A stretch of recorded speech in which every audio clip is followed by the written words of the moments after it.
এক দফা এক দাবি মানতে হবে, মানতে হবে। আমাদের বউদের দাবিগুলো মানতে হবে। স্বামী স্ত্রী যখন সমান অধিকার দিচ্ছেন তখন সমান অধিকার মানতে হবে।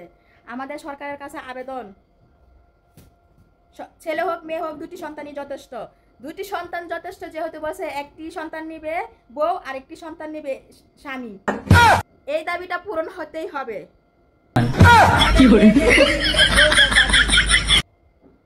আমরা সংসারের কাজ করি, ঘর মাজি, কাপড় ধুই,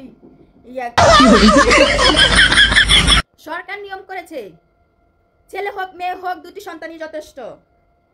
স্বামী স্ত্রীর সমান সমান অধিকার, খুব সুন্দর কথা। স্ত্রী চলে গেলে কাবিনের টাকা দিতে হবে, স্বামী চলে গেলে কাবিনের টাকা দিয়ে যেতে হবে, খুব সুন্দর। আমাদের মেয়েদের এক দাবি মানতে হবে, এক দফা এক দাবি মানতে হবে, মানতে হবে। দাবিটা হয়েছে কি, নারী পুরুষ সমান অধিকার।